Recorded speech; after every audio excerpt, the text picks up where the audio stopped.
Welcome back, friends, strangers, and enemies. So yeah, it's been some time since I put out any real content, save for my usual Wednesday, Friday, and Saturday streams. And while I'm working on a few upcoming review projects, I am striving to be more consistent with uploads to help this channel grow. Originally, I wasn't really planning on making these reactions a constant thing, but it's easy to do and maybe the boost that I need. Think what you will about that, and call me lazy if you will. I know that reaction channels get a bad rap, but I have to put out something to maintain consistency on this channel while also working on my big projects.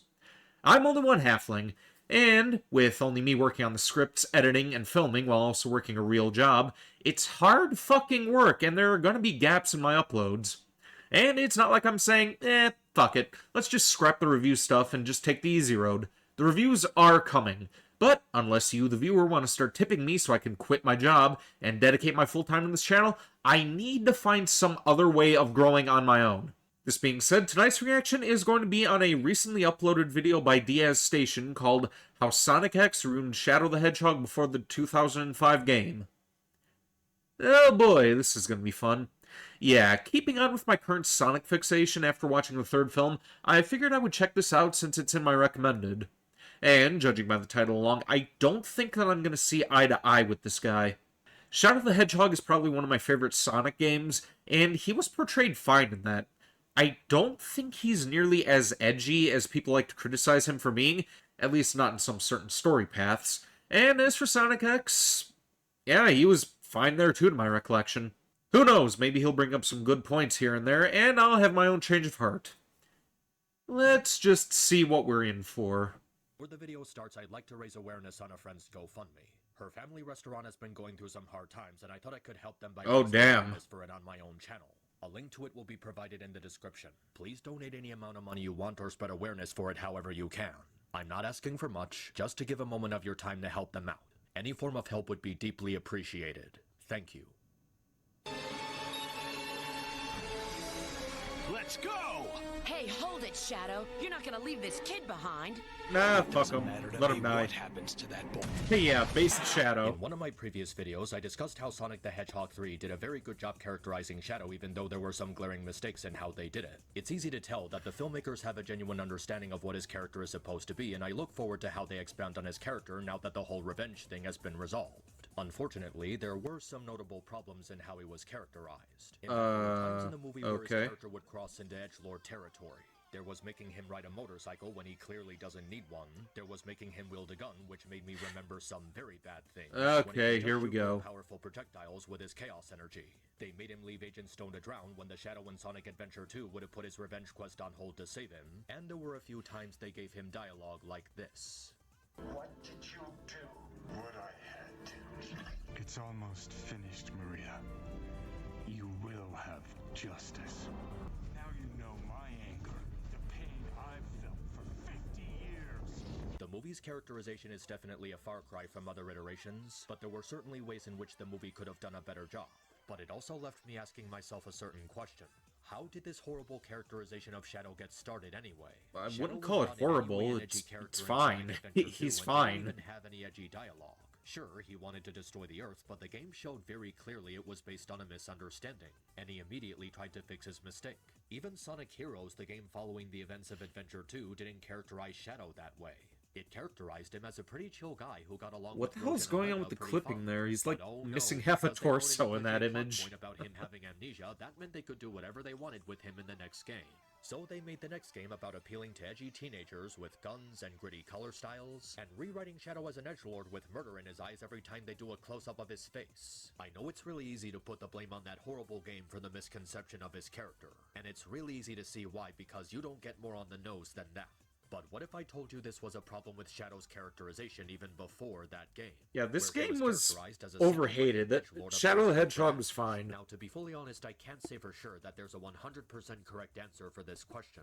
It may be easy to blame fans for influencing. Yeah, it's got its goofy moments, but it is a Sonic game, so they ultimately have power over the material, so it's ultimately their responsibility.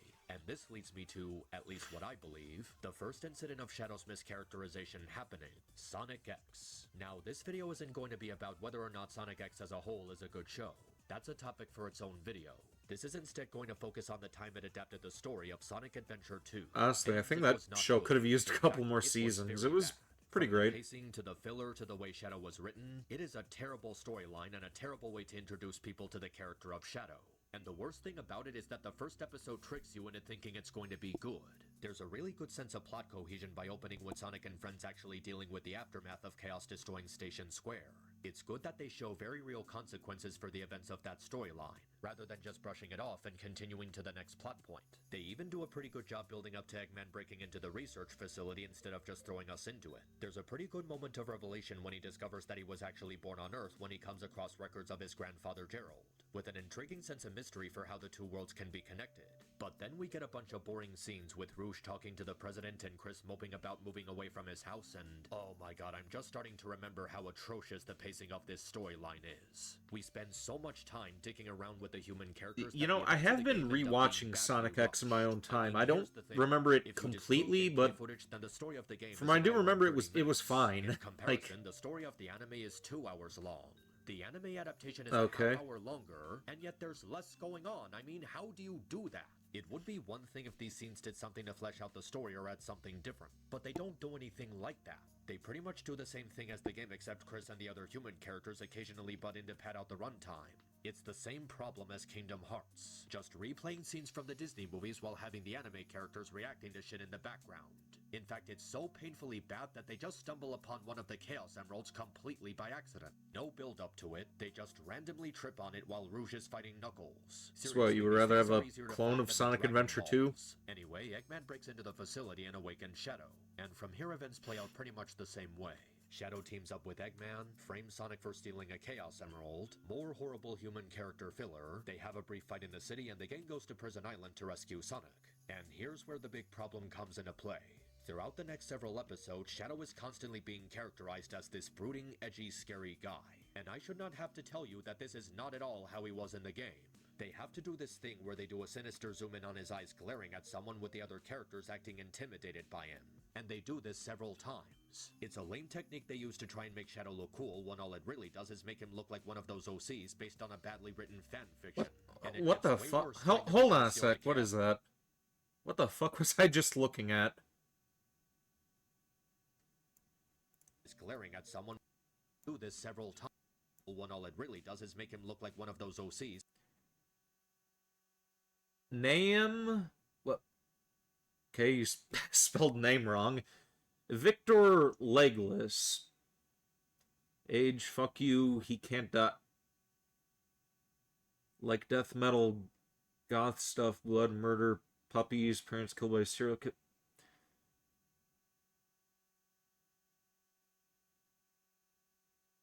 This was a mistake, stopping to read this.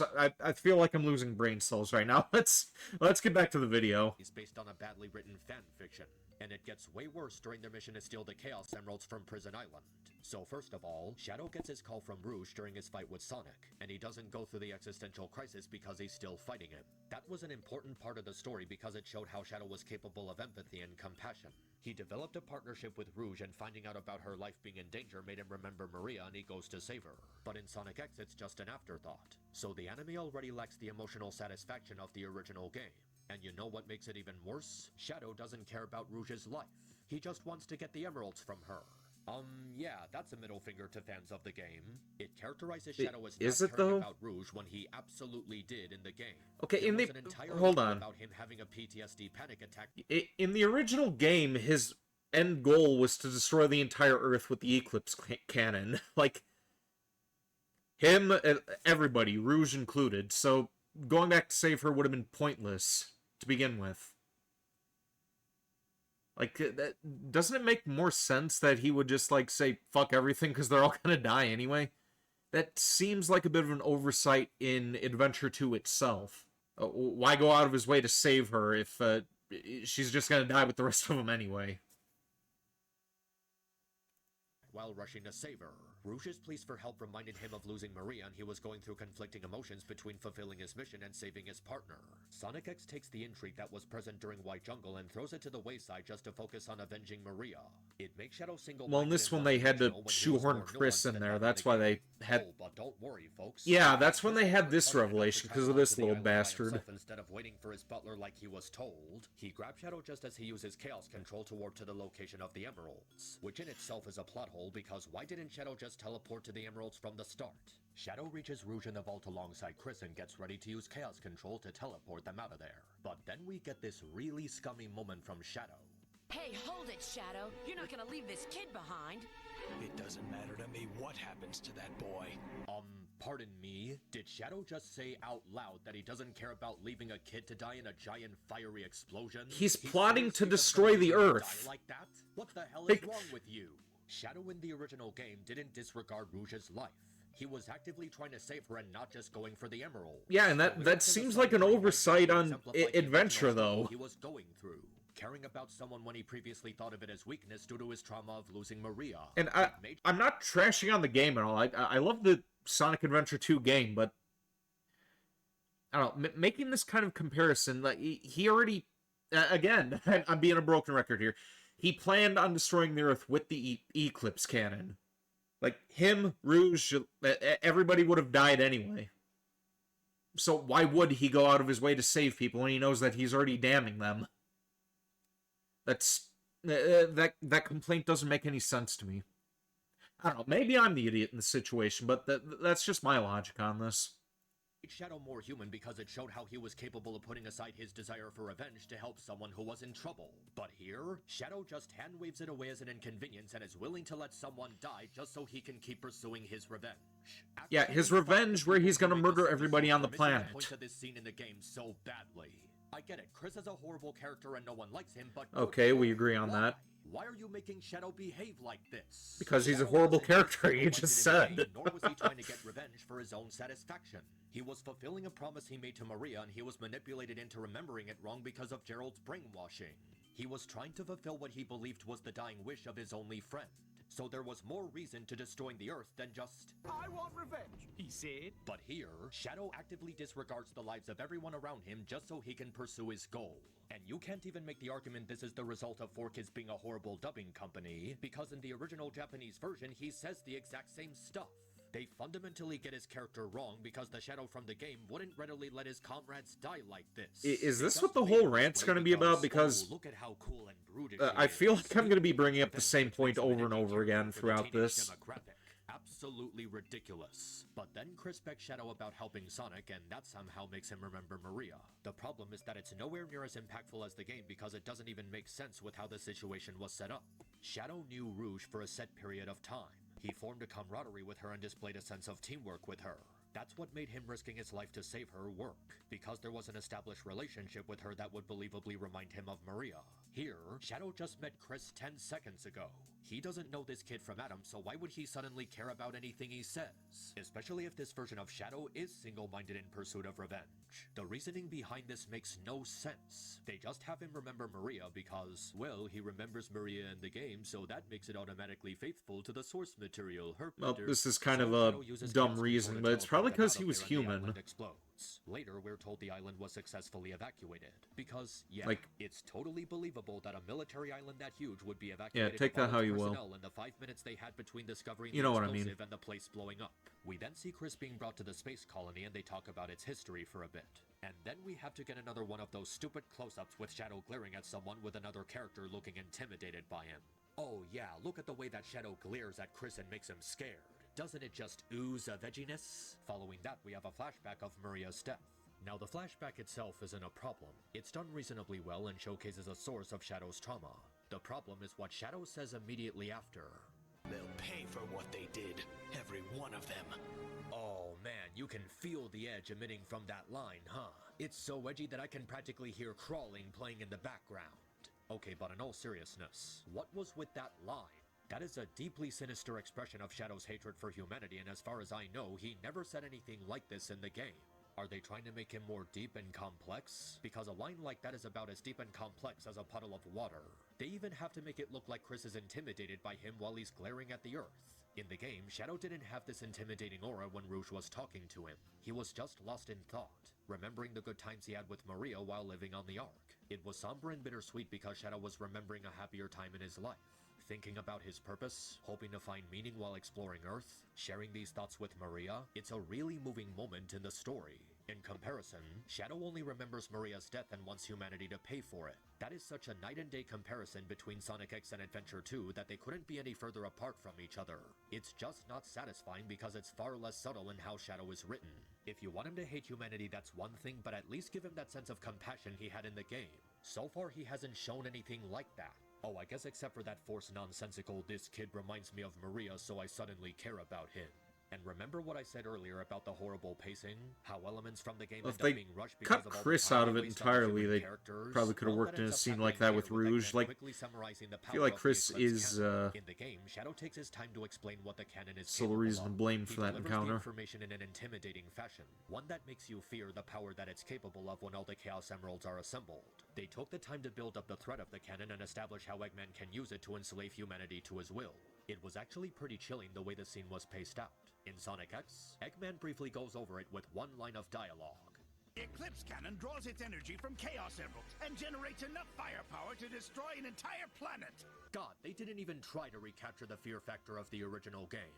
They just dump the whole thing into one line and rush over to the next plot point. Would it kill them to hold onto a scene for more than 10 seconds? So we get more horrible filler with the reporters Oh, the looking for episodes some are guy only who was 20 involved in minutes Project long. Shadow. Eggman makes his announcement, pisses on the moon, and our heroes start searching for a pathway to Eggman's base that will lead them to the Ark. In between, Shadow has another memory about spending time with Maria, but he never shows any appropriate emotion while thinking about it. He just keeps the same angry expression the whole time, and when Rouge tries to talk to him, he ignores her and walks away.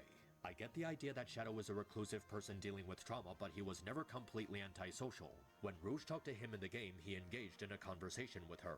He demonstrated communication skills with his team, and even when Eggman shows up, he talks to them like they're part of a group. He even says, "Let's get this show on the road." That is such a goofy and cheerful line of dialogue that you would expect from Sonic, but it shows how Shadow's character has layers. Okay, In Sonic X, that is a Shadow good talks to point, Chris in actually. short sentences and just walks away without even acknowledging Rouge. They hardly do anything to establish his relationship with other characters, so how is he supposed to have layers? And another thing. In the game, Tails is able to find the location of Eggman's base because they were able to track down his communication with the president. Here, they just randomly drive up to it. How did they find his base all the way out here? Why are they Scratch using a that. How Jeep did when they Jeep had the get them all the X way out here Tornado? in the middle of the desert in the 12 hours before Eggman was threatening to use the cannon? It made more sense in the game, but here they just throw us into the next plot point with no logical follow-through to anything going on. It's a blatant plot contrivance. Well, anyway, they fight the egg golem, make their way to the Ark, and for a while things go the same way they did in the game. But then we have a horrible downgrade of one of the events. See, in the game, Eggman was able to trick Tails into confessing that the Emerald Sonic had was fake. He put on a fake ploy that he knew that the Emerald was fake when he actually didn't. So when Tails says, "So, how did you know it wasn't the real one?" Tails! Eggman says this. Because you just told me, Fox Boy. I That's forgot really about clever those voice showing actors. Eggman exercising his IQ when using it to trick the heroes. It showed that in spite of his That's bumbling weird hearing that personality, voice he was come a out of legitimate Eggman threat, after using trickery and theatrics to catch being used to people off hearing the guard. other guy But in Sonic voice X, all the other Tails games. just blurts out how he'll give Eggman the real emerald in exchange for letting Sonic go.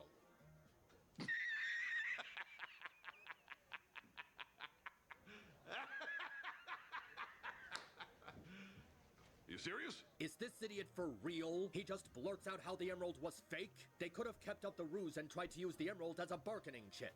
But now they can't do that because Tails is just a moron.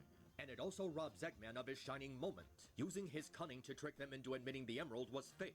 Sonic X just plays this scene like it's a stupid gag, and it makes the story as a whole even worse. Alright, so after that we have more of that stupid reporter subplot with a gun soldier recollecting the events from 50 years ago. Wait, 50 years ago? Huh. I have to admit he looks pretty young for a guy in his 70s. So he tells them what really happened on the Ark, they cut back to Sonic surviving the explosion, Tails and Eggman have their fight, Rouge leaks the information to the US government, and then we have Shadow confronting her. We have that scene where he's confronted with the possibility he might be a clone or a fake, but that doesn't matter as long as he has his memories of Maria. And on a surface level it feels like how it happened in the game, but it still feels off. The body language is less dynamic, with Shadow just having a determined look. In the game, it was more interesting. He examines his hand like he's having a moment of doubt, but is able to shrug it off by remembering his promise. There's a sense of Shadow struggling with who he might be, but fighting it off to fulfill Maria's wish. It made him feel more vulnerable while still having a strong will. But in Sonic X, he just comes across as too confident. He's not shown struggling with the possibility he could be a clone or a fake, and kind of just shrugs it off. You'd think that it would stick with him more than that, but it doesn't, which makes the scene less believable. And the following scene where Shadow confronts Sonic is also cut short. The game took its time to show how, in spite of being enemies, Sonic and Shadow developed a fascination for each other. They formed something of a friendly rivalry, with Shadow acknowledging Sonic's greatness and having a moment of humility. It helped to show a humble side of Shadow's personality, showing once again how he was never some sort of edgelord. But in Sonic X, they cut down the part where Shadow is supposed to be fascinated with Sonic. It doesn't have the same feeling of them developing a rivalry or Shadow showing a sense of humility. He just talks like Sonic is an obstacle in the way of his goal. It's another thing that feels horribly rushed because of all the horrible padding and filler spent on the human characters, unlike the game where everything had a more natural flow. Okay, so you know the drill from here. Eggman activates the cannon with the last emerald, accidentally triggers the countdown for the Ark's collision with Earth, and the group discovers it was all a revenge plot by Gerald for Maria's death. They team up to stop the Ark's collision and eventually confront the Bio-Lizard. But before that happens, Shadow is confronted by Chris. And of course we get that scene with Chris lecturing him about not letting revenge consume you and letting it go and blah blah blah. And just like a lot of other things, it's a horrific adaptation of what happens in the game. In the game, it's Amy who confronts Shadow, not this stupid OC. Shadow simply tells Amy that there's no point in saving the Earth because his efforts would be Sonic pointless, X as a saying whole would how have all that matters improved is how he kept drastically his if they had promise just to Maria. cut It's Chris possible out of that it. He also meant that saving humanity is pointless, as it's incapable of learning from past mistakes and changing for the better, which is a pretty relatable worldview, not gonna lie. But Amy takes the time to explain to Shadow how even if humanity is doomed to a cycle of selfishness, they're still doing their best to lead peaceful, happy lives. Humanity deserves a chance to be happy, and Amy begs Shadow to not take that from them. This is what causes Shadow to remember what Maria actually said. Her wish was to give humanity a chance to be happy, causing him to shed a tear. It's an amazing scene that shows how human Shadow was the entire time. He never wanted revenge for himself, nor was he motivated by bloodshed. He wanted to carry out the dying wish of his friend. And now that he knows the truth, he goes to the cannon's core to set things right. It's a brilliant, well-voice-acted moment that acts as the emotional highlight of the game. And it also elevates Shadow's character to being one of the best, if not the best, in the series. This is the kind of material that Shadow's character is missing these days. Writing that makes him humble and compassionate, and capable of emotionally opening himself up to other people. And how does Sonic X handle this? Well, they pretty much fucked it up by doing the exact opposite of everything I just said.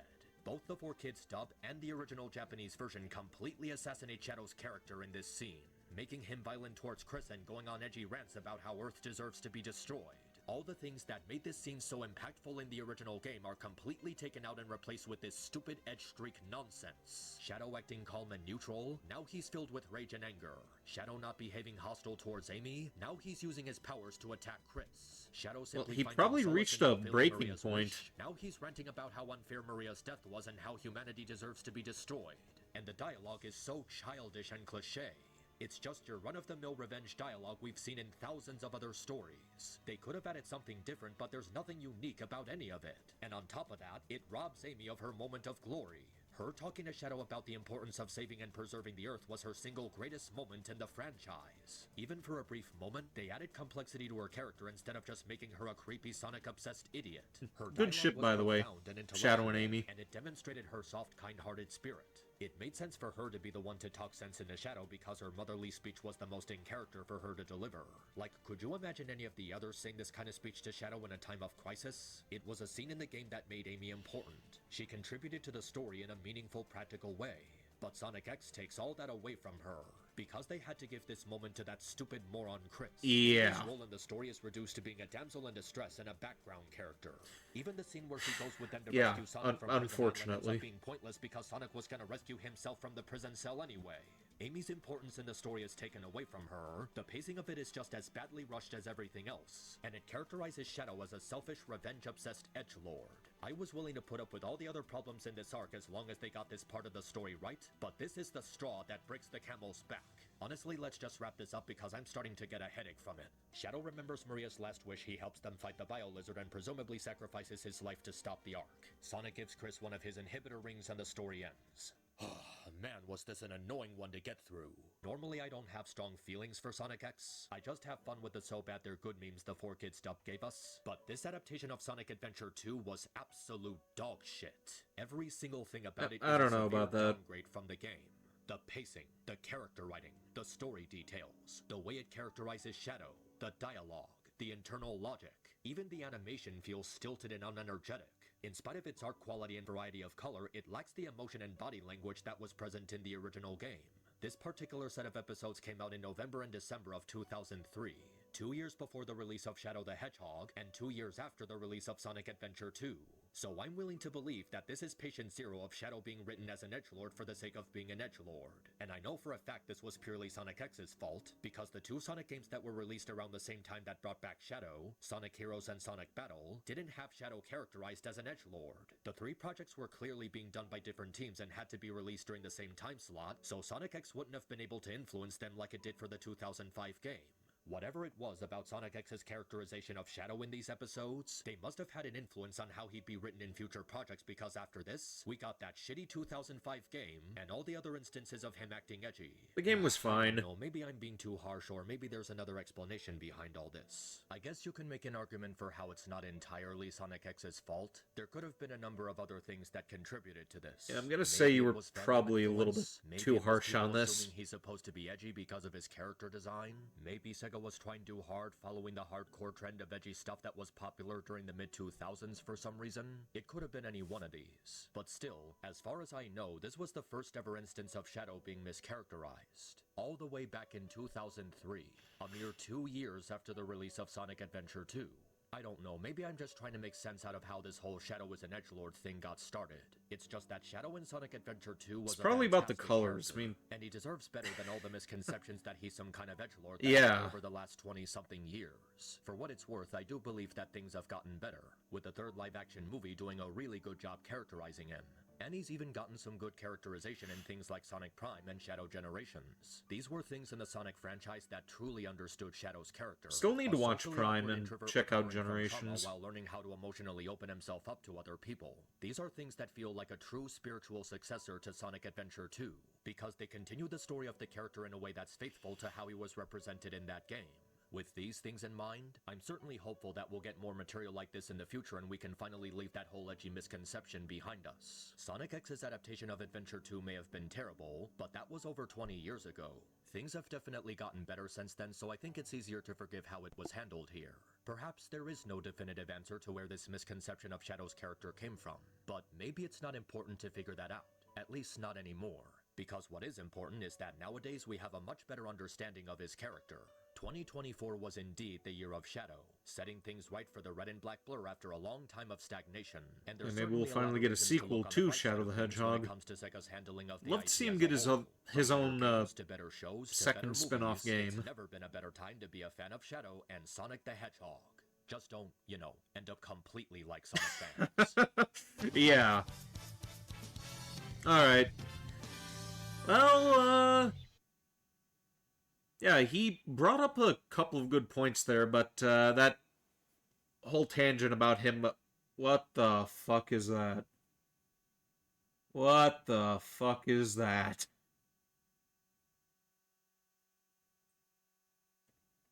Okay, yeah, we're going to hide that now. Yeah, that whole tangent that he went on about Shadow, not caring about Chris's well-being while in the game, he went out of his way to save Rouge, even though he planned to destroy the planet. I think that was the main thing that I disagreed with from this guy's take. I mean, again, broken record of any time, he was planning on destroying the planet. Why the fuck would he care about saving somebody who he was already going to be damning? That doesn't make a whole lot of sense in my eyes. As far as the technical stuff went, a lot of the downgrades between the game and the series, yeah, they made some weird, alterations to the story, and I think Chris is mainly to blame for a lot of that shit. Like, he had no business being in that show. Probably the worst part about it. He took away the interaction between Shadow and Amy, among other things, the revelation that he had, but I think at the end of the day he was a bit too harsh on this adaptation. I don't know, maybe I'm just being dumb, maybe I'm just letting nostalgia cloud my mind. But he raised some good points in this. Can't say that I agree fully, and especially when he says that Shadow game was bad. Like, I mean, it wasn't the best game, but it wasn't like god awful either. It was fine for what it was. And definitely could have used a bit of spit and polish here and there. Maybe it could have been more cohesive in the way the story was told, but yeah, I don't know. Yeah, I'm honestly not too sure what else I can say about this. I think my main gripe was, again, I'm not even going to bother repeating it. You already know by now, but yeah, he did raise some good points, as I have said, and yeah, I'm kind of curious what else this guy has on his channel. It's like a... Hello, ladies and... Is this like a solely Sonic-based thing, or what? Oh, this guy is a very recent channel. Huh. Yeah, it looks like he's only got about 12 videos out at the moment. Definitive Silent Hill 2 remake review, why the PS5 Pro is the worst game console ever. Netflix and Cutie's Defenders should never be forgiven. Alright, that seems pretty based. Like, yeah. Pretty repulsive movie, if you guys know what that is. Disney gonna destroy Snow White. How Hedgehog accidentally became the best Sonic character. Yeah, it seems like most of his recent stuff is about Sonic and Lion King. Yeah, I'm gonna give this guy a sub. Check out what else he has down the line. You want to see reviews, various movies, TV shows, and video games depending on interest? Yeah, this may be interesting to check out on another occasion. Yeah, I think this is where we're going to bring things to a close for tonight. Yeah. Don't forget to like, share, and subscribe. And also give this guy a look as well. I'm going to include the channel link in the description of the video. And with that being said, here endeth the reaction. Until next time, stay groovy.